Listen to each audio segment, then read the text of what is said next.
Ok. Então, boa noite, pessoal. Boa noite, nossos colegas que assistem ao nosso canal. Começamos mais uma sessão do Foco Escopo. Meu nome é Marcos Barreto.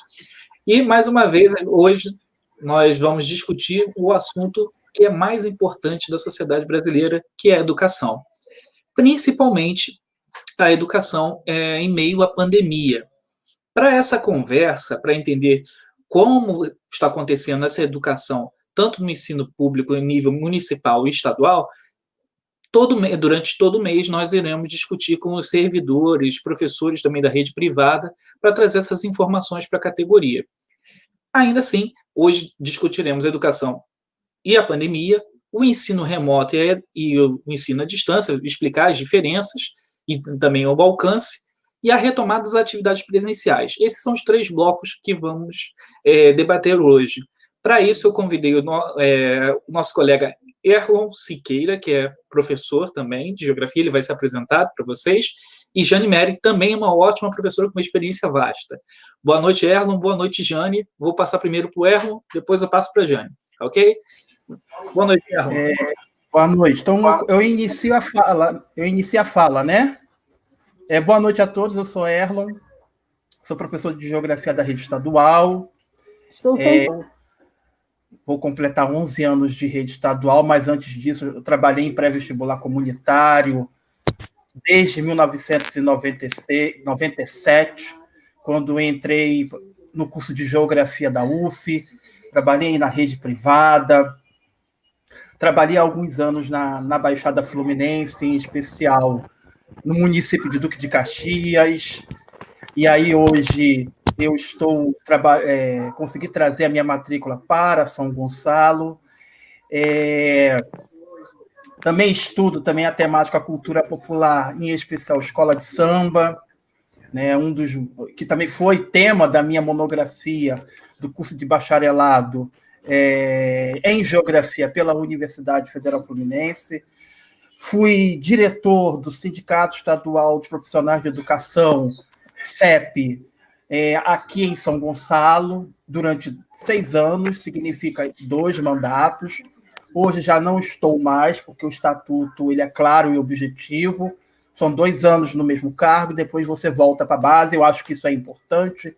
Essa questão de você se perpetuar, virar patrimônio do sindicato, isso faz com que a luta da categoria não avance, porque as pessoas que ficam durante 30 anos, 35 anos dentro do sindicato pensam que o sindicato não é da categoria e sim seu, por isso que eu acabei de falar, se transformam em patrimônio, só faltam ser tombados, ou melhor, como a Jane Mary pode me explicar, quando morrer, serem enterrados dentro do sindicato, quando era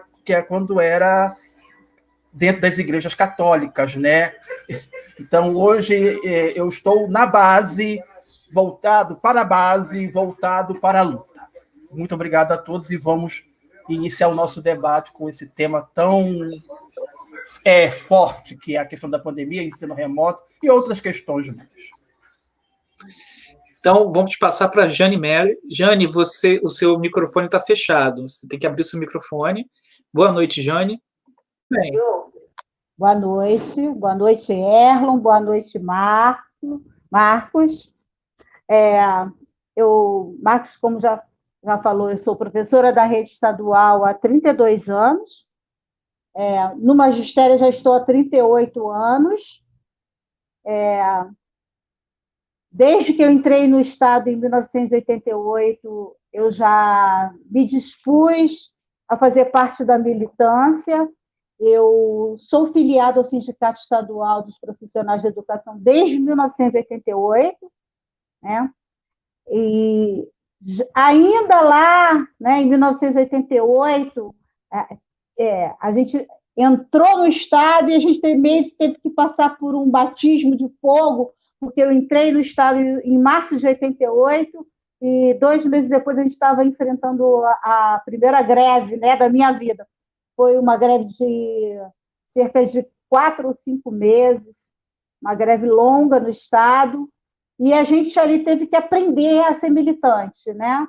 A gente não tinha muita noção do que era, porque eu estava vindo da rede privada, E durante todo esse tempo que eu venho participando como base da rede estadual, o que tem me mostrado, que eu tenho percebido, né, ao longo dos últimos anos, é a deterioração da categoria, o afastamento da categoria das questões principais, né, do magistério, da educação pública. Parece que, paralelo à degradação dos nossos salários, das nossas condições de trabalho, teve também o afastamento dos professores da militância. Né? E isso é uma coisa que preocupa, porque quanto mais a categoria se afastou do sindicato, e aí a gente vai poder discutir isso aqui, maiores os problemas foram se tornando, né? O acúmulo de problemas, de situações que batem de frente com a nossa estrutura educacional, eles foram se avolumando, eles foram aumentando, e está ficando cada vez mais difícil a gente trabalhar essas questões, principalmente de 4, 5 anos para cá, onde os direitos trabalhistas estão sendo atacados, né? Os sindicatos estão sendo desconfigurados, e acho que a gente vai ter tempo para discutir um pouco tudo isso aqui hoje. Eu fico muito feliz que vocês aceitaram esse convite, participar essa noite. Espero que vocês voltem novamente outras vezes, porque nós precisamos discutir com a base. Convocar sempre só o sindicato para conversar fica complicado. A gente precisa ouvir quem é que está no chão da escola, quem é que está lidando diretamente com os alunos, com os diretores. E a fala do Erlon foi realmente cirúrgica, porque abordar essa questão de não ficar eternamente dentro do sindicato é essencial para a gente realmente ter essa vivência do âmbito escolar. Então, hoje, nós vamos discutir a questão da educação e a pandemia.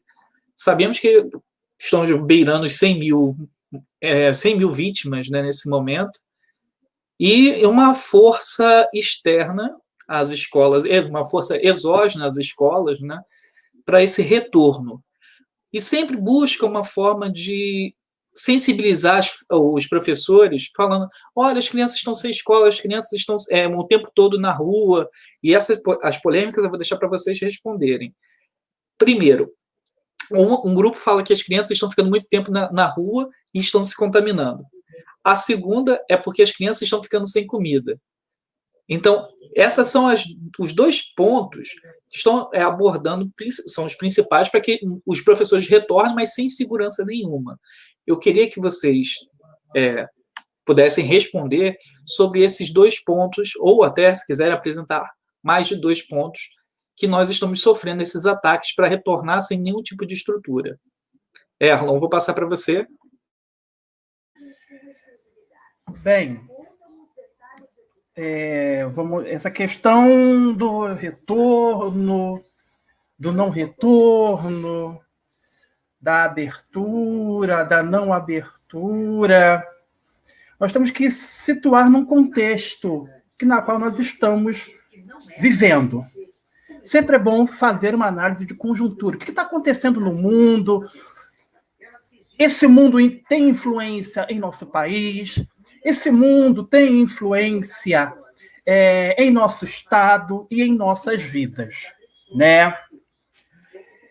Eu vou ler aqui um dado que saiu na semana passada sobre a economia americana, que é a maior economia do mundo, para entender um pouquinho nessa questão da pandemia. O PIB americano apresentou uma queda de 30%. O que é PIB? Né? Produto Interno Bruto. É a soma da riqueza que os trabalhadores produzem no seu cotidiano. Somos nós que produzimos a riqueza e que dá origem ao PIB, Produto Interno Bruto. Né? Teve uma queda de 30%.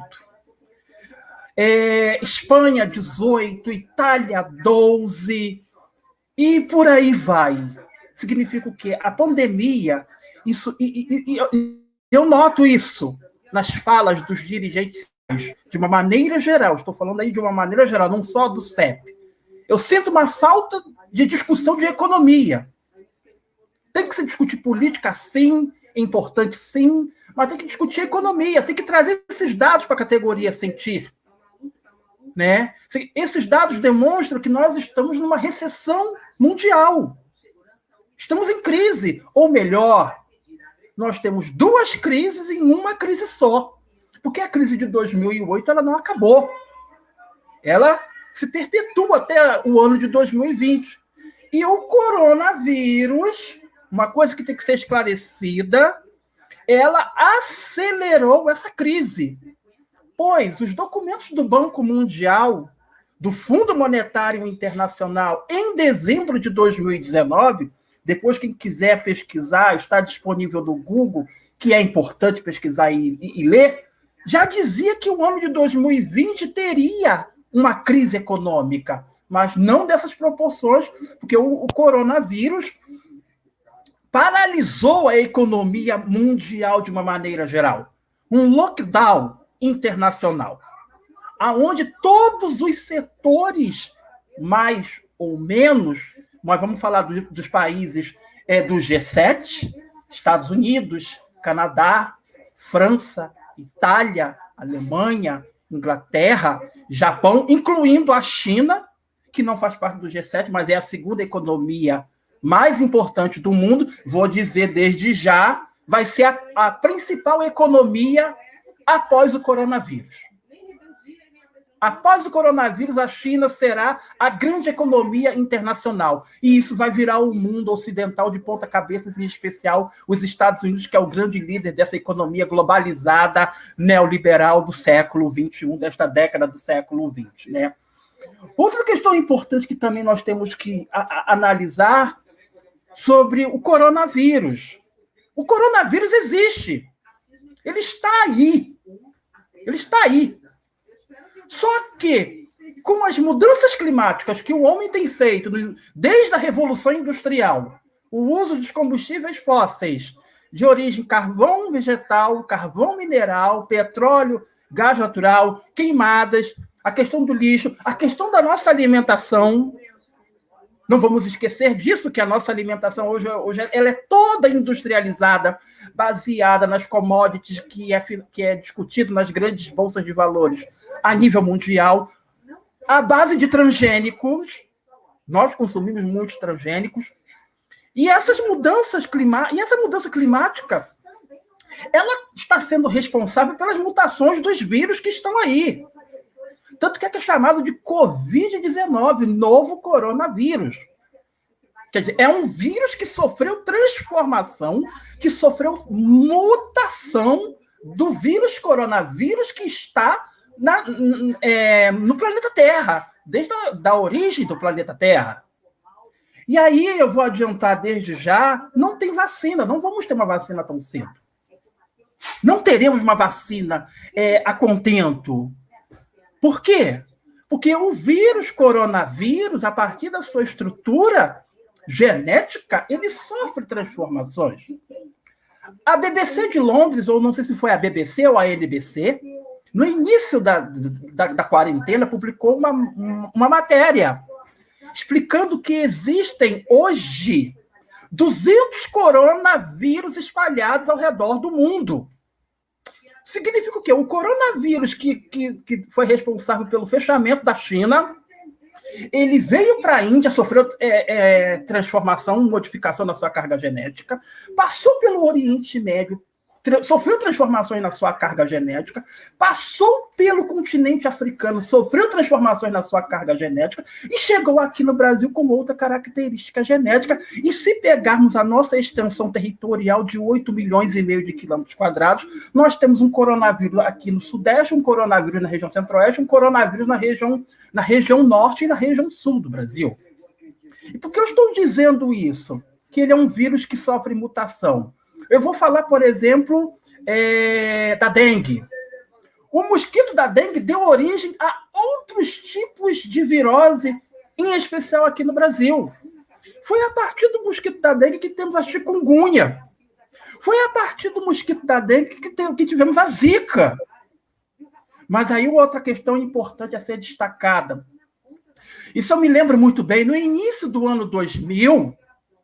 a Organização Mundial da Saúde e os grandes cientistas do mundo alertou ao mundo que, a partir de 2000 em diante, nós teríamos várias pandemias em escala global.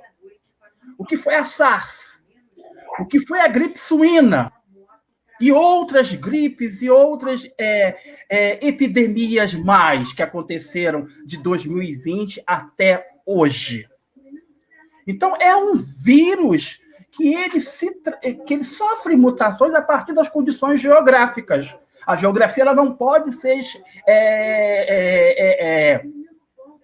deixada de lado para explicar o coronavírus. Vide o exemplo do artigo da BBC ou da NBC. O vírus coronavírus ele se territorializou a partir das condições do clima, a partir das condições de temperatura, a partir das condições de vivência, a partir das condições da cidade, do modo de vida das pessoas. Certo, Erlon. Eu vou... exatamente esse ponto de compreender a dinâmica do vírus, essa transformação, essa mutação, é interessante porque a gente tem que, assim, quem está nos assistindo precisa compreender como é que funciona. É porque fala assim, o vírus foi criado, ele surgiu, não, ele não brotou, existe todo um processo relacionado. Sim. Mas eu vou até passar para a Jane, porque para a gente continuar essa questão em relação à escola, né? No caso, como... Vou deixar você concluir esse minuto e passar para ela. Porque, como você muito bem falou, é importante dar essa visão global para as pessoas, né, para não ficar reproduzindo o que foi o governo Bolsonaro. Né, que o governo Bolsonaro disse que a China, que criou em laboratório e espalhou. Não, tanto que a China voltou a ter seu crescimento econômico. Que aí eu vou falar isso no segundo ponto. Essa questão da tecnologia. O que está por detrás da vacina? O que está por detrás da vacina e educação? E dos grandes organismos internacionais? Concluir. Então, Jane, a pergunta era sobre essa questão de sensibilização da população para esse retorno das atividades. Então, em meio à pandemia. Mas, assim, complementando o que o Erlon disse, eu acho que você vai sair muito bem. Vou deixar passar a bola para você. Então, eu acho que o Erlon, né, ele fez uma análise mais... Está me ouvindo? Beleza. O Erlon fez uma análise mais econômica, né, geopolítica, né, do que a gente está vivendo. Eu vou me ater mais à questão da educação. Quando nós recebemos a notícia no dia 13 de março, dia 13 ou dia 14 de março, que a rede estadual, né, entraria em quarentena a partir do dia 16, as aulas estavam suspensas. Naquele primeiro momento ali, nós ficamos sabendo que seriam 15 dias de recesso, né? Então, assim, todo mundo se programou para ficar 15 dias em casa. Mas conforme os dias foram passando, a gente foi percebendo que havia algo muito maior, né? Que essa pandemia ela tinha uma abrangência muito grande e muito complicada. E aí eu comecei a prestar atenção nos aspectos econômicos que influenciam diretamente na questão da educação pública brasileira. Eu gosto de falar da educação pública porque é o meu quintal, né? É o meu lugar, é onde eu estou, é a minha realidade. E o que a gente percebeu, porque a gente viu que a China já estava, né, convivendo com a pandemia desde novembro, dezembro, depois ela foi chegando com força ali na Europa, a Itália. Quando nós entramos em quarentena aqui, em isolamento social aqui no Brasil, a Itália, né, era o foco, né, da pandemia, a imprensa, as mídias mostrando o tempo todo o que estava acontecendo lá. E eu vou ser sincera, eu não imaginava naquele momento que nós, como população, como governo, que nós não íamos ter condições de saber lidar e conviver com esse vírus da forma que está sendo agora, né? A gente está vendo um governo federal que há 2 meses não tem um ministro da Saúde, o ministro da Saúde está lá interino, um corpo que não é técnico, né? Um monte de militares foram colocados ali no Ministério da Saúde, lotearam o Ministério da Saúde, a gente hoje não tem um corpo técnico para tomar conta de um momento tão singular de excepcionalidade que a gente está vivendo. E aí a gente começa a pensar a educação no meio desse caos, porque junto com a pandemia veio o caos social, né? A pandemia trouxe desemprego, a pandemia trouxe a diminuição do salário de uma parcela da população, né, dos trabalhadores, a pandemia trouxe a necessidade de isolamento social, e a gente não viu isso, porque muitos trabalhadores tiveram que continuar uma vida pseudo-normal, porque não podiam ficar sem seus empregos, não receberam autorização dos patrões para ficar em casa, e aí a gente começou a ver que na área da educação começou a faltar suporte para enfrentar esse momento adverso, esse momento de excepcionalidade. Nós entramos no isolamento social na rede estadual de educação dia 16 de março, hoje é dia 7 de agosto, e a rede estadual de educação tem milhares de alunos fora da plataforma que a Secretaria de Educação criou. Então, quer dizer, uma educação pública que não estava preparada para enfrentar esse momento excepcional, uma Secretaria de Educação que não se organizou para enfrentar esse momento, que negligenciou nossos alunos, né, que negligenciou os professores, e hoje a gente vê uma parte da população sem emprego, sem perspectiva de emprego, porque a economia está paralisada, né? A economia não vai crescer, pelo contrário, né? O Elon falou do PIB dos Estados Unidos, mas a gente tem notícia de que o PIB vai cair mundialmente falando, e a gente fica pensando que esse período de março para cá, que a gente não sabe até quando, né, vai se dar, até quando a gente vai conviver com essa excepcionalidade, o que vai acontecer com a educação? Eu tenho me perguntado. Daqui a algum tempo, é claro que a gente vai começar a ler, vão aparecer as pesquisas, né, que vão surgir sobre o que a pandemia do Covid-19 afetou na educação brasileira. E eu acho que a gente vai ter terra arrasada. Eu estou muito preocupada com os meus alunos abandonados, com os meus alunos que eu não sei nada deles desde março. Então, eu estou muito preocupada com isso. Então, eu acho que são muitas coisas que incomodam, que deixam a gente instável emocionalmente, que nos deixam preocupados, né, enquanto professores. A gente tem muita coisa para ver daqui para frente, a gente não sabe o que vai acontecer com a educação. A rede estadual está vivendo um momento de crise. Desde 2014 para cá, a coisa só piorou, né? Salários defasados, 6 anos sem reajuste, e aí agora vem tudo isso, o ensino remoto, aula remota, educação à distância, são tantas nomenclaturas que criaram, né? Ensino híbrido, e a gente está no meio disso tudo aí, e no fundo eu acho que está praticamente todo mundo meio perdido, sem saber o que vai acontecer.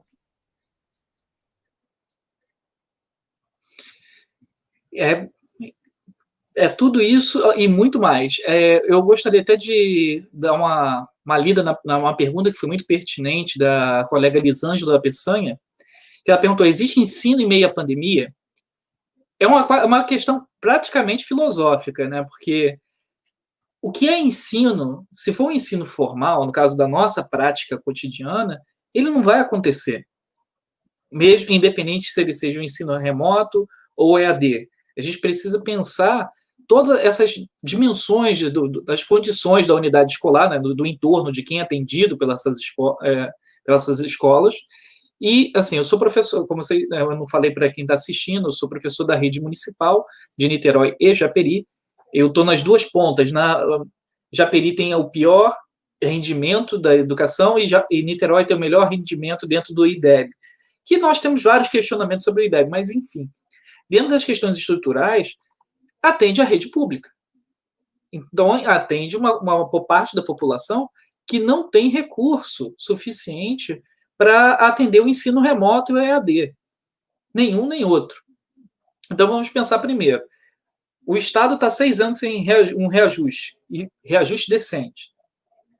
Japeri também está 6 anos sem reajuste. Também é o mesmo caso. Se os profissionais da educação não recebem recursos do aparato tecnológico, como é que ele vai ofertar essa educação?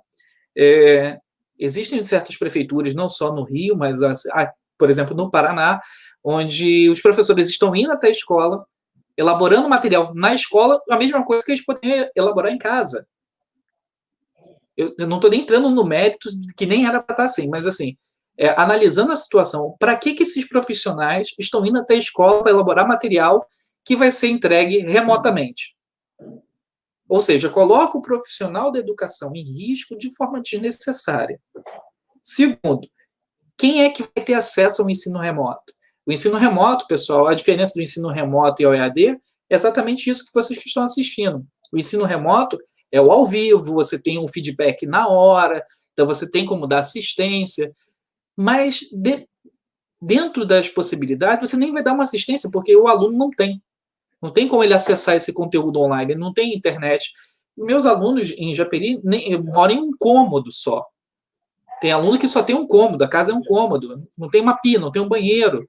Então, como é que ela vai ter internet, banda larga e acesso para fazer isso? E o EAD é aquele formatado, modular, onde você recebe o conteúdo e você é quase que um autodidata para se resolver. Mas aí eu vou perguntar a vocês, como você vai dar uma aula remota, dentro das possibilidades, e como vai alcançar o EAD, assim, dentro das condições familiares, quem vai receber esses conteúdos impressos? E aí eu vou fazer ao contrário agora. Vou passar para a Jane e depois eu vou passar para o Erno. Está ouvindo? Então, eu estava lendo um texto de uma professora lá da UNB e ela fez uma colocação muito interessante, é que as empresas, as fundações, os institutos ligados à privatização da educação se aproveitaram desse momento de pandemia para vender um produto, né? Para vender produtos, para vender EAD, para vender ensino remoto, para vender ferramentas tecnológicas, ou seja, para abrir caminho para a privatização da educação pública. Isso é uma realidade, não adianta querer fugir disso. E essa mesma professora, ela diz que, desde que começou a pandemia, né, as secretarias de educação, municipal, estadual, o MEC, o Conselho Nacional de Educação, sentaram para regulamentar, para criar resoluções, para abrir espaço para legislar sobre o ensino à distância, né? E aí fiquem à vontade para falar ensino à distância, aula remota, né? Ensino híbrido, a gente vai ficar usando esses termos e a gente vai ter que discutir o que é isso mesmo, o que são essas palavras na nossa realidade. Porque o que a gente tem na rede estadual? A gente tem uma plataforma onde, pelo menos na minha realidade, que é a realidade da minha escola, eu posso dizer que de cada 30 alunos de uma turma que eu tenho, 8, 9 ou 10 participam. Numa outra turma, de cada 30 alunos, 1 ou 2 participam. Então, a maioria está excluída da plataforma. A Secretaria de Educação, nesses 5 meses, não trabalhou para incluir os nossos alunos. E a pandemia, ela ela tem servido para expor cada vez mais esse abismo social, né? Que é a realidade do aluno da escola pública e o aluno da escola privada. Nossos alunos estão abandonados. Nossos alunos estão fora do sistema, nossos alunos estão excluídos. A aula remota, a plataforma Classroom do Google, na rede estadual, ela é uma farsa. Não tem professor ensinando e não tem aluno aprendendo. A verdade é essa. E a gente fica se perguntando o que vai acontecer lá na frente com os nossos alunos que não estão nem na plataforma.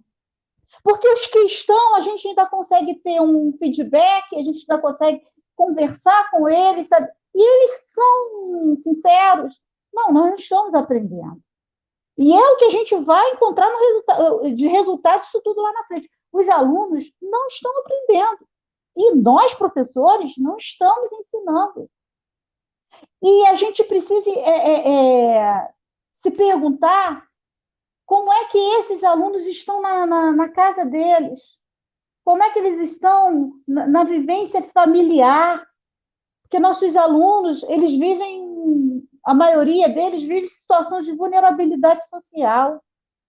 Nossos alunos são alunos que enfrentam violência doméstica, que moram em comunidades, né, muitas delas violentas, alunos que passam por dificuldades financeiras, alguns, às vezes, até têm que trabalhar para ajudar as famílias, né? Esses alunos, muitos deles, não têm um espaço reservado para estudar. Como o Marcos falou no início, são alunos que vivem, às vezes, são 4, 5, 6, 8 pessoas que vivem em 2, 3 cômodos. Talvez não tenham condições higiênicas, né? Talvez estejam com suas famílias sendo, nesse momento, contaminadas, tendo que conviver com o vírus dentro de casa. Então, assim, tudo isso nos preocupa e o ensino à distância, ele não se transformou numa realidade para a escola pública. Na rede estadual, a Secretaria de Educação colocou aula na televisão, mas não procurou saber se os alunos iam assistir essas aulas. Gastou não sei quantos milhões nas apostilas antigas. Acho que essas apostilas são são de 2012. Eu não tenho muita certeza, mas eu acho que são as apostilas lá do currículo mínimo, né? Apostilas defasadas. Muitas delas não estão chegando aos alunos, porque os correios não chegam nas áreas dominadas pelo tráfico, pela milícia, e é lá que nossos alunos moram. E aí eu preciso abrir espaço para dizer por que é que a direção do sindicato não está abrindo espaço para a gente discutir essas coisas. Porque a gente não está debatendo isso nos espaços que deveriam ser abertos para nós. Ok, a gente não tem como fazer assembleia presencial, não tem, mas a direção do CEP tinha que estar discutindo isso com a categoria. Porque a gente está vendo que o tempo está passando e nós, professores, os que estão na plataforma, estamos pagando para trabalhar, porque a nós não foi dado nenhuma qualificação, não nos deram formas de especialização para nós aprendermos a lidar com aquilo ali, com aquele ambiente, não nos deram condições, não nos deram ferramentas tecnológicas, não nos deram condições financeiras, nós estamos hoje pagando para dar aula. E a direção do sindicato, e nesse momento eu preciso fazer essa crítica à direção do sindicato, nesse momento parece que ela está ausente dessa discussão. Que no último sábado nós tivemos a assembleia e a proposta da assembleia era entrarmos em greve, que eles chamam de greve segmentada, a partir do momento que o professor for convocado para retornar para a escola, ele vai entrar em greve, porque é claro que nós estamos preocupados com as nossas vidas, mas como assim entrar em greve e continuar alimentando a plataforma? Uma plataforma que, eu digo, excluiu ainda mais os nossos alunos. Então, tudo isso a gente está incomodando demais, a gente precisa falar sobre essas coisas, sabe? Os professores precisam ser ouvidos, porque já que a Secretaria de Educação não nos ouve, né, faz tudo a nossa revelia, eu acho que na base da militância a gente precisa discutir essas questões. Então, é por esse motivo mesmo que eu falo para vocês. Esse é o posicionamento, para quem está assistindo, tem que ser um posicionamento do CEP Central, não é só dos núcleos, dos municipais. Por exemplo, essa iniciativa que vocês estão assistindo aqui agora é uma iniciativa que a gente percebeu no CEP Japeri. Eu sou o diretor do CEP Japeri. Eu, Giane, Costa, somos nós que pensamos, olha, identificamos esse vácuo, Giane, que você acabou de falar, precisamos ter uma comunicação diferenciada com a categoria. Mas não é só para a categoria, a gente precisa conversar com os responsáveis legais que estão nos assistindo, que vão assistir depois. Porque se a gente não mudar a nossa postura de comunicação, não vai mudar e a tendência é piorar. Então, eu como diretor do sindicato, eu já quero que esse movimento se espalhe e que os outros núcleos vão se espelhar nessa prática de comunicação com a categoria, conversar com a base. Esse momento é inovador. Assim, quando é que teve um canal realmente voltado de diálogo com a base? Esse é o primeiro. Então, que alguém comece. Então, eu vou passar para o Erlon, mas eu vou passar para o Erlon já falando sobre a questão da retomada das atividades presenciais. Então, Erlon, diante de tudo isso que foi dito até agora, como você vê essa vontade do setor privado e de alguns políticos de retornar às atividades de qualquer jeito? Eu queria que você explicasse por que isso está acontecendo e como você enxerga isso. Bem, tem a ver com a questão do capital, né? Aonde essa questão do isolamento obrigou os pais também a acompanharem seus filhos. Tem a ver com essa questão da queda de arrecadação, do aumento do desemprego, principalmente da arrecadação, como eu acabei de falar para vocês. Estamos numa crise econômica, e aí é um desafio, e é uma pergunta que eu lanço, né? O que vai ser o mundo e o Brasil pós-pandemia? O que a direção do sindicato, CEP Central, núcleos e regionais, tem de plano de luta para as redes municipais e as redes estaduais? O que vai ser de nós a partir de janeiro de 2021? Pois tem uma crise econômica aí. Tem aí, por exemplo, o que o governo Bolsonaro e o governo Witzel fizeram. Que também, Jane, o sindicato não discutiu. Essa questão do congelamento da nossa contagem de tempo do triênio e do quinquênio. 6 anos sem aumento, que deveria ser discutido dentro da Assembleia. Isso não aconteceu, não deixaram nós da base discutir isso. E eu vou dizer mais. Esse projeto que foi votado no Senado e na Câmara Federal da ajuda financeira aos estados e municípios, aonde congela o nosso plano de carreira por 1 ano e meio, 18 meses. Será que vai ser de 18 meses mesmo? Nós aqui tivemos acesso a esse documento que diz que vai ser só de 18 meses ou vai ser eterno? Por que eu estou dizendo isso?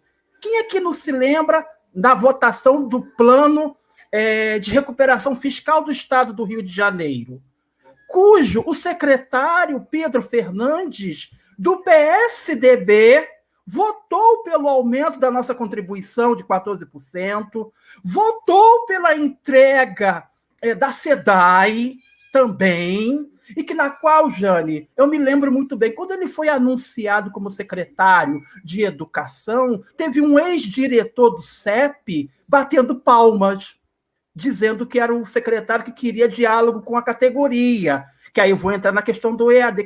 Que diálogo foi esse? Quem é que não se lembra que ele forneceu o seu número de WhatsApp para a categoria entrar em contato com ele? O que são as lives do Pedro Fernandes, que nós temos que ter muito cuidado? Ele não é burro, ele não é idiota. Por que eu estou querendo dizer isso? Estão lembrados da reforma trabalhista do governo Temer, aonde acaba o intermédio de sindicato com o patrão? É o que o Pedro Fernandes faz com a categoria da rede estadual, gente. Ele não precisa mais do CEP para chegar até a categoria. As lives que ele faz, ele está tendo acesso à categoria. Está entendendo? Isso quem me alertou foi a Vera Nepomuceno, professora também da rede estadual, da rede municipal de Caxias, está fazendo doutorado na UERJ. Ela fez uma live no início da pandemia e ela alertou isso. Aqui na rede estadual está sendo aplicada a reforma trabalhista do governo Temer, na Secretaria Estadual de Educação. Tanto que o EAD pegou. Significa o que isso? Categoria, eu resolvo o seu problema, vocês não precisam mais do CEP. Porque a legislação nova trabalhista do governo Temer prevê isso. O fim da intermediação entre patrão e sindicato. O patrão vai até o seu empregado. E isso acontece como? Pelas lives. Nós temos que ter muito cuidado. Ele é engraçado, ele faz caricatura. Sim, mas ele está aplicando a legislação trabalhista.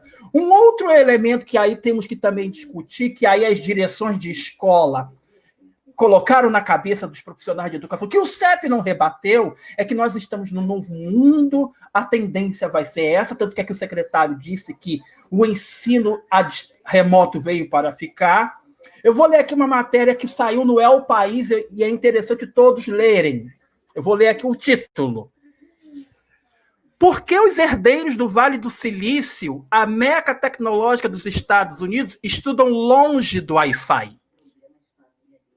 O Vale do Silício é onde você tem a Google, que é responsável pela plataforma Classroom, Google Classroom, na qual o sindicato não combateu, não explicou para a categoria quem é esta empresa que armazena dados. A mesma coisa a Microsoft. O Vale do Silício está relacionado a um mineral. O silício é um mineral que dá vida ao computador, o chip do computador. O que dá vida ao computador não são os outros os aparatos tecnológicos, e sim um chip que cabe no nosso dedo. E é ali onde está a meca, né, a burguesia tecnológica. E o País trouxe esse artigo dizendo que os filhos da burguesia, da Microsoft, da Apple e da Google, não têm acesso à internet nas escolas. As escolas onde eles estudam não têm Wi-Fi. Então, aí essa questão cai por terra, né? De dizer que estamos numa nova era. E um outro discurso que nós temos que combater aí, Janimere, entre nós, pares do chão da escola, que é muito comum dizer que o professor não se atualiza. Claro! A tecnologia, pessoal, ela evolui. Ela se evolui, por exemplo. Esse ano nós temos um modelo de celular. Ano que vem nós vamos ter um outro modelo de celular que vai estar adaptado para as aulas remotas. Já tem celular que vai vir em 2021 para esta função e finalidade. E aí eu falo do Banco Mundial. Desde a década de 70 se discute o ensino à distância. E aí eu volto para a década de 90 do século XX. Quem aqui não está lembrado do consórcio CEDERJ, que lançou a questão do ensino superior em vários municípios do estado do Rio de Janeiro? Estava aí dado já a questão do ensino remoto. Significa o quê? Que muitos pensavam que não isso ia acontecer. Que é a questão da chegada do ensino remoto na rede estadual e nas redes municipais também. Né? Que muitos pensavam que isso ia ficar no nível superior. Não, chegou até nós, porque no meio de uma crise econômica, no meio de uma pandemia econômica, no meio de uma crise econômica e numa pandemia econômica, o capital lucra. Como eu acabei de falar para Marcos e para a Janimere, eu fui comprar uma webcam, não tem webcam no mercado. Ontem eu fui comprar uma impressora nova, não tem impressora para se vender no mercado e não tem previsão de chegar nem webcam e nem impressora. Se nós fizermos uma pesquisa, o setor de tecnologia dessas empresas faturaram e faturarão bilhões e bilhões de dólares com essa questão da pandemia. E aí aqui a Janimere falou muito bem, eu indico aqui um livro importante, que seria importante todos lerem, que significa esse aqui, ó. Inimigos Públicos, ensaio sobre a mercantilização da educação básica no Brasil. Eu falei do Banco Mundial, que é o responsável pelas políticas públicas da educação. Não foi à toa que o ex-ministro foi para o Banco Mundial trabalhar, passar dados da informação da educação brasileira para o Banco Mundial aperfeiçoar para depois aplicar mais outra vez. E aí, um livro muito bom, muito importante, que também seria importante também ter acesso à leitura, é O Banco Mundial como ator político, intelectual e financeiro. O Banco Mundial não é qualquer banco. Ele não é qualquer banco. Ele é um intelectual orgânico que pensa as políticas públicas para a educação internacional. Como eu falei para vocês, essa questão do ensino à distância vem desde a década de 70. O Banco Mundial vem discutindo isso desde a década de 70 e nessa pandemia, nessa crise econômica, encontrou um terreno fértil. E aí eu falo do governo Bolsonaro e do governo Damares, Jane. Não sei se vocês estão lembrados da questão da aula em casa, dos pais educarem seus filhos em casa, a polêmica que foi, isso foi parar no STF. Ela ganhou a guerra.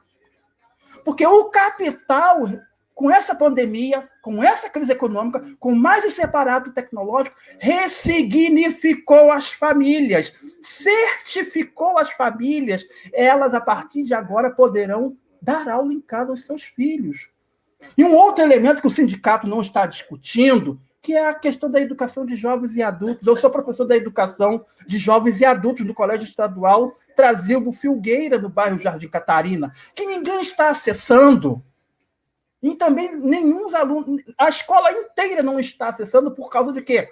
Da questão da internet, que cai toda hora no bairro, pais perderam o emprego, teve alunos que tiveram que sair de suas casas para morar com parentes. Essa questão do empobrecimento das famílias tem que ser discutido, porque o sindicato não discutiu. Nós não temos boletim, nós que somos filiados, Jane Mary, nós três aqui, nós não recebemos mais boletim que essa direção não faz. Aí, Marcos, sobre essa questão de live, que eu acho, a sua live é mais didática do que o CEP. O CEP Central faz live. Mas só que é uma live muito engessada. Eu não sou contra a academia estar nas lives do sindicato, não. Eu não sou contra os pensadores das universidades estarem nas lives do CEP falando sobre pandemia e educação, mas eu acho que a base tem que ser ouvida, como você está fazendo agora.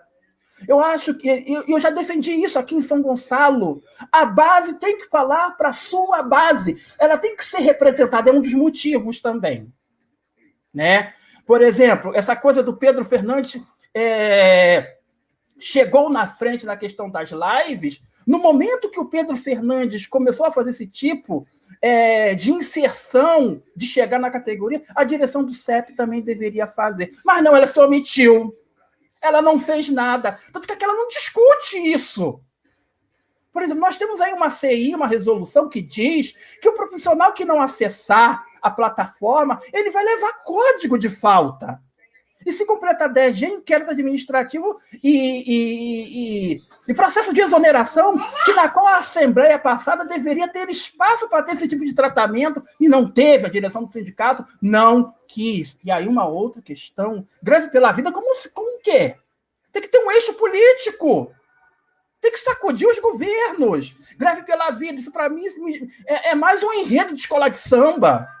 Cadê o nome do governo Witzel? Cadê o nome do governo Crivella? Cadê o nome dos prefeitos? Cadê o nome do governo do presidente da República? Greve pela vida é um nome solto, é um nome genérico, não tem eixo político.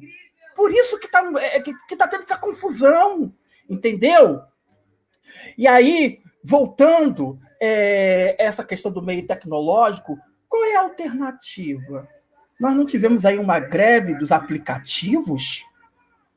Que temos alunos que trabalham nesses aplicativos. A Jane Mary citou em uma das suas postagens no grupo da Comunidade de Professores Unidos, que saíram da escola e foram trabalhar nos aplicativos. Nós vamos ter que aprender com eles.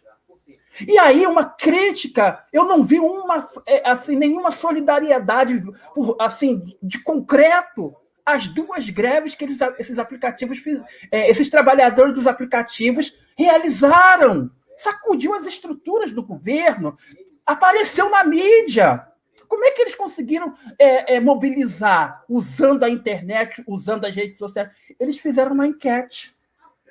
Fizeram uma enquete de quais dias que é mais viável para as duas greves, e isso se espalhou pelo Brasil e chegou a 6 países da América Latina.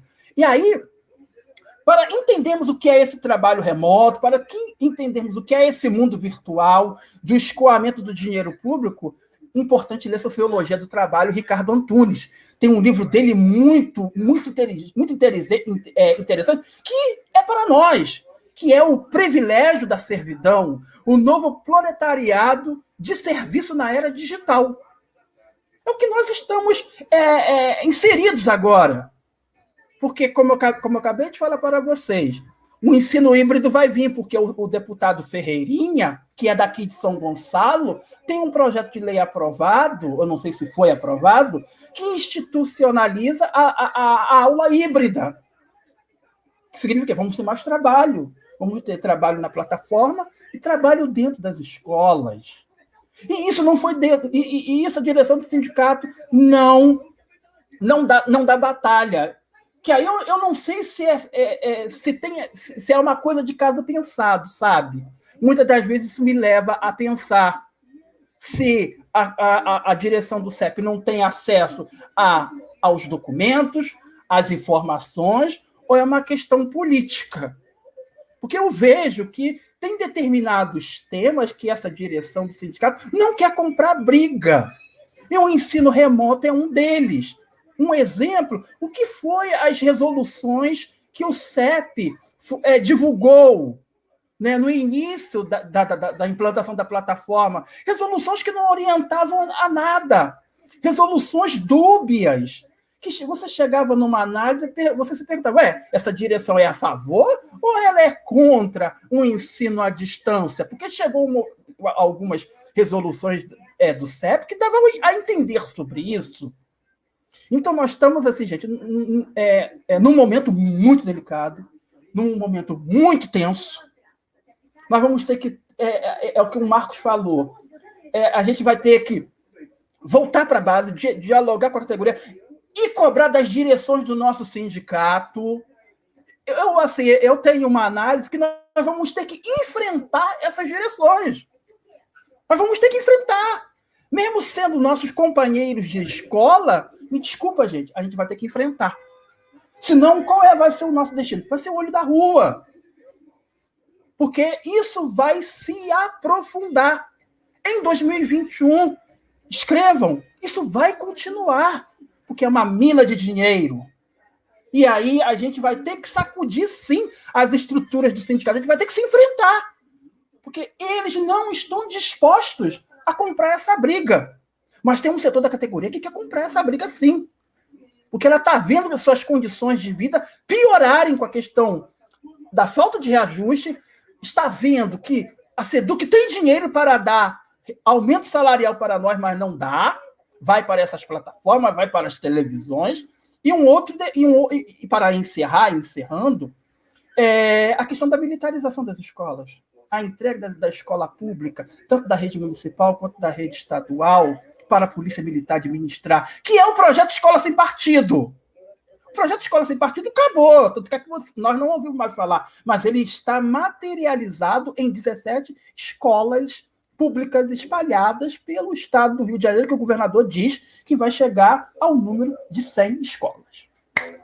Terminei. Uma grande denúncia, né? Assim, Arlon, porque realmente a gente precisa saber como está o andamento silencioso da escola sem partido, né? Mas eu vou passar para a Jane para ela falar um pouquinho sobre a retomada das atividades presenciais, essa energia, esse empenho que se tem tão grande em retornar para a sala de aula. Pode falar, Jane, com você. Então, Marcos, eu acho que o retorno às escolas é uma preocupação geral dos professores, né? E a gente tem visto que não é só na rede pública, é na rede privada também. É claro que na rede privada a estrutura é melhor, né? A rede privada ela tem condições financeiras, talvez não todas as escolas, porque há escolas privadas de baixo custo, né? Mas pelo menos as grandes escolas, né, da classe média, elas têm condições financeiras mais sistemáticas de organizar esse retorno à escola. Só que não é só isso. A gente está falando de seres humanos, né?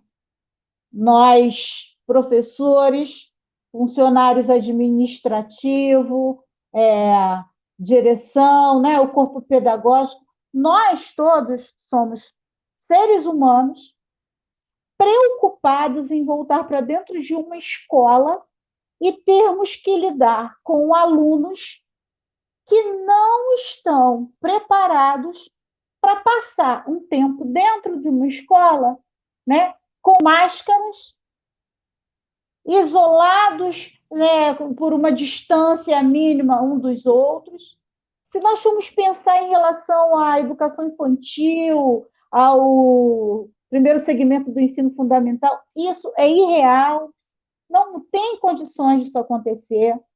Eu estava lendo uma pesquisa, acho que é da Fiocruz, acho que foi uma pesquisa da Fiocruz que diz que o retorno das escolas no Rio de Janeiro, e o retorno das escolas no estado do Rio de Janeiro pode aumentar o número de mortes em até 3.000 pessoas. Porque é um contingente enorme. Só a rede estadual, nós somos quase 1 milhão de alunos. E cada um aluno desse, né, tem em torno de si pais, avós, irmãos, né? Então, está todo mundo muito preocupado com esse retorno. A minha escola tem uma realidade cruel estrutural. A minha escola é uma escola antiga, acabou de fazer agora em julho 50 anos. Nós temos um refeitório pequeno, as salas são pequenas. Quando nós colocamos 30 alunos dentro das salas da nossa escola, elas já estão cheias, elas já estão superlotadas. Nós temos um único banheiro para todos os funcionários da escola, funcionários, professores, um banheiro para todo mundo. Imagina, um banheiro em tempo de pandemia para ser usado por todo mundo. Então, assim, não tem como retornar agora, não tem como retornar sem vacina, não tem como retornar sem a gente ter certeza de que a gente vai poder voltar para a escola minimamente tranquilos, né? Os nossos alunos não têm condições financeiras de se manter dentro da escola com várias máscaras, né? Vai ter alguém na portaria da escola, né, com um termômetro digital, vão testar todos os alunos da rede, vão testar todos os professores, todos os funcionários, né? Que estrutura é essa que a Secretaria de Educação está nos oferecendo para pensar em retorno? Então, assim, estamos muito assustados, até porque as direções das escolas, o Erlon acabou de me dizer agora que eu e o Erlon moramos aqui próximos à minha escola, e o Erlon acabou de me dizer que ele viu meu diretor lá. Meu diretor está lá a semana inteira, está sendo preparada. Eu não sei para quê, né? Eu não sei para quê. Para retornar, eu não estou preparada para retornar. Meus companheiros também não estão.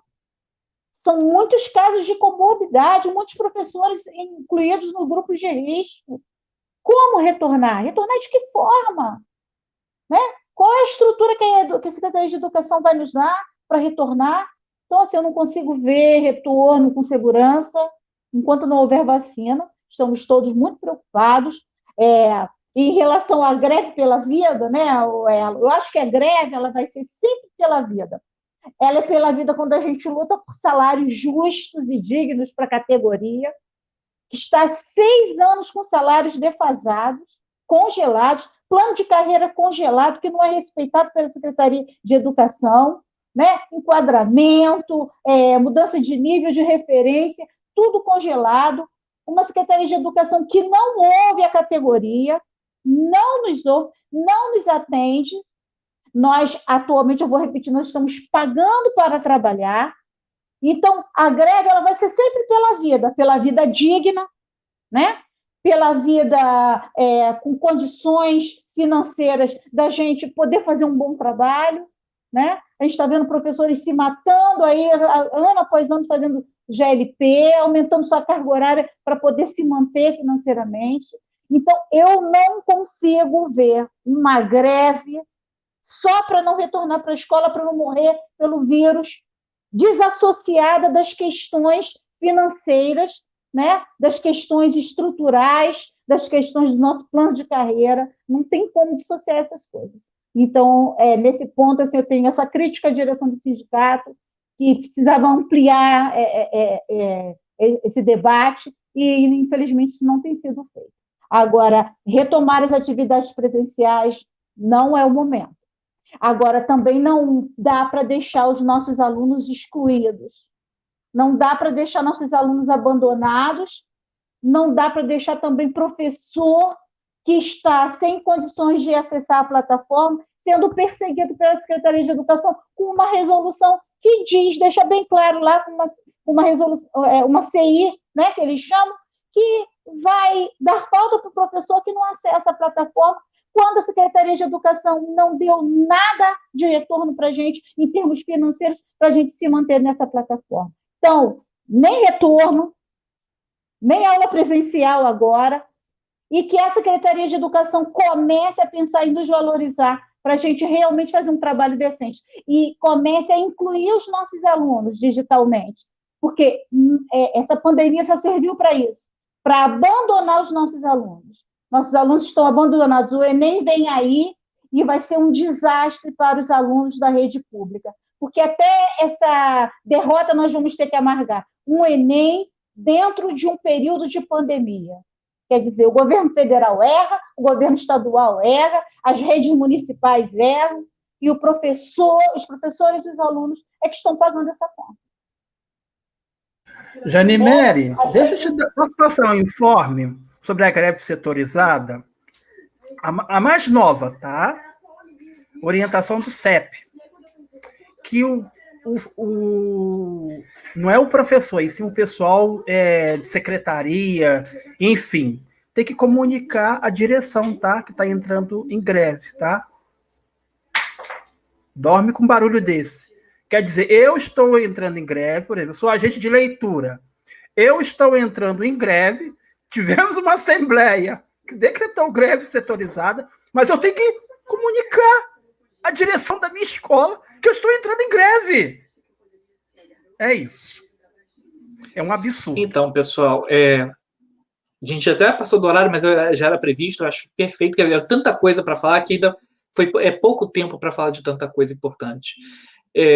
Os 2 pontos que eu tenho que lembrar que foram mencionados aqui é que a importância desse canal é para dar voz à base. Então, eu convoco todo mundo que é da base para participar do canal, se inscrever, porque eu vou chamar para conversar, porque a ideia é disputar a base. A base está se deteriorando porque não é ouvida.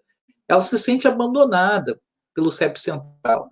Então, eu como integrante, o Erlon já foi integrante do CEP, a gente sabe como a gente se sente quando está fora, quando a gente não é escutado, não é ouvido. Então, esse é o ponto principal desse canal. Então, quando alguém manda uma mensagem aqui, como a Sheila Oliveira, falou, sem estrutura para retorno, a escola que ela trabalha somente tem um profissional de faxina. É inviável, um único profissional. E as escolas ficam cheias, principalmente o refeitório.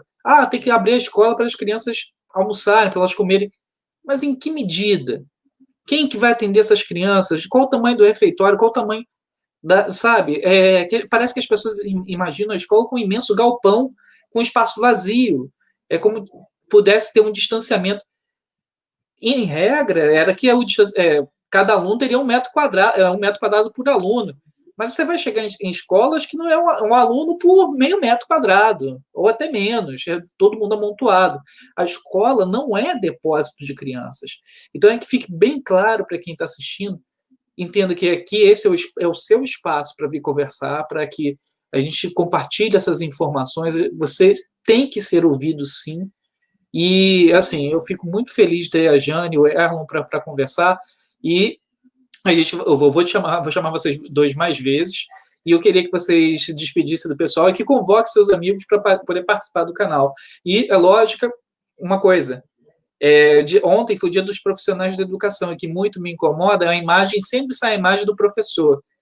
E não é. O profissional da educação é o técnico administrativo, é o zelador, é o porteiro, é a merendeira. Cada lugar tem um nome diferente, mas são todos os servidores que compõem a escola. Então, parabéns a todos os servidores da educação. Então, eu passo para o Erlon para dar essa última palavra, depois passo para a Jane. Erlon, para dar uma boa noite para o pessoal. Quero desejar um bom final de semana para todos. Quero agradecer enormemente ao Marcos, apesar, né, de nós não te conhecemos pessoalmente, mas pelo mundo virtual já nos conhecemos há bastante tempo, né, para você, né, a importância do mundo virtual. Quero que a categoria passe a frequentar os debates que o professor Marcos vai desenvolver a partir de hoje, né, em diante, né, aonde que se elabore temas voltados para a categoria. Por exemplo, eu acho que tem que se discutir a BNCC. Acho que uma próxima live, Marcos, tem que se discutir a base curricular nacional. Todos aqui, a Jane postou ontem, não sei se você teve acesso, o jornal Folha de São Paulo, né, noticiou, até no UOL, São Paulo vai adotar ano que vem a BNCC. São Paulo é vizinho do estado do Rio de Janeiro e tem prazo para implementar. Olha só, em tempos, eles estão alegando a evasão que vai se dar no ensino médio de São Paulo, e a rede estadual de São Paulo ela tem que se atualizar perante a esse período que virá. Por isso que eu estou falando. Qual é a política do CEP central para a rede estadual? Porque temos crise econômica, temos desvalorização, teremos mais ataques, não vamos esquecer que teremos mais ataques ano que vem, porque tem a crise econômica, e as redes municipais também, porque tem a BNCC do ensino fundamental. Se pegarmos o livro do ensino fundamental, por exemplo, eu faço GLP, eu dou aula para o 6º ano. Os livros do 6º ano já estão baseados na BNCC. Isso não se discute. Não se discute. Aí, quando a direção do CEP quer discutir, vamos jogar para o parlamento. Foi um erro da direção, por exemplo, ter jogado essa questão do ensino remoto imediatamente no parlamento, porque isso é uma briga política. Isso deu armas para a SEDUC, mais o Conselho Estadual de Educação, que aí eu vou fazer uma denúncia, tá? Nós temos um ex-representante do CEP, professor da rede estadual e professor da rede municipal de Duque de Caxias, que faz parte do Conselho Estadual de Educação, que não traz informações do Conselho Estadual de Educação nem para as redes municipais e nem para a rede estadual. Outra questão importante também, Marcos, o que vai ser do ensino de jovens e adultos ano que vem? Vai jogá-los na certificação, que é o projeto do governo federal. Acaba com o ensino noturno e os alunos vão fazer prova para ter a certificação, que é uma das propostas também do Banco Mundial. Então, eu acho que nós temos muita coisa para discutir, que é importante a base vir participar, dar também suas opiniões de live que queiram discutir, que é importante discutir, entendeu? Que também, se a direção do CEP também quiser vir discutir, também será bem-vinda. Ela também será bem-vinda. Dos núcleos regionais, mas como o Marcos muito bem falou, é uma base para o chão da escola. E também a academia, se também quiser participar, também é muito bem-vinda, mas quem está sofrendo todos os ataques somos nós. Então, nós temos, Jane, a propriedade de dizer o que está acontecendo nas nossas escolas públicas no estado do Rio de Janeiro. Vamos à luta, pessoal. Um abraço para todos e um bom final de semana. Jane, sua vez.